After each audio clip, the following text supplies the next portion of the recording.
In this lesson, we'll be learning about stitch construction. Stitch construction uses normal and displacement maps to create the look of an opened, directional, or flat seam. This feature is intended to replace using shadow seams to define a seam edge as well as give detail on intended construction. When you stitch an edge or an internal line, the stitch is automatically assigned as open construction. To adjust a stitch construction, select an edge or internal line. Select the Type drop-down in your context menu under Stitch Construction. Hovering over the Stitch Construction options, you will see the system highlight the stitch in your 2D window. This seam is an example of an open seam. The seam allowance is pressed open and stitched down on either side of the seam. This seam is an example of a directional seam. The seam allowance is pressed to one side and stitched down. For this seam, on a thick denim with 2 layers of seam allowance on one side, the default depth may not have a strong enough effect. Let's double that effect.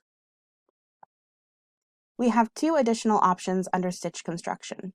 Wash effect adds a wash effect to our seam. Puckering adds the effect of seam puckering. This option has 2 more controls, depth and width. Depth intensity is controlled with the depth slider. The width slider controls how far from the edge the puckering effect extends into the garment. We have an additional option for this type of seam.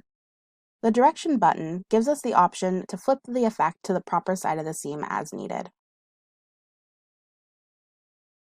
This is an example of a flat seam. This internal line is used to stitch the front placket, causing no indentation on the front pattern piece. This stitch construction would also be used for a garment with a seamless look. When using stitch construction with a multi-stitch, you will see that the full multi-stitch highlights.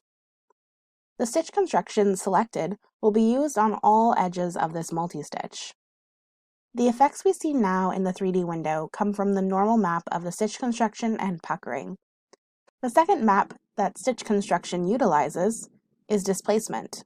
These maps' effects are only visible in ray trace renders or the V-Ray preview window. This is important to consider when setting the depth of a stitch construction. Viewing the displacement will increase the intensity of the effect. Let's review these stitch construction options with V-Ray Preview. The open seam displacement map creates a valley down the center of the seam with a ridge on either side of the seam.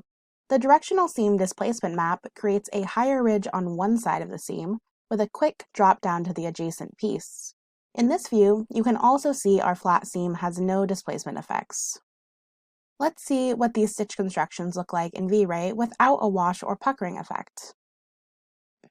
Let's add just the puckering back in, but with an increased depth.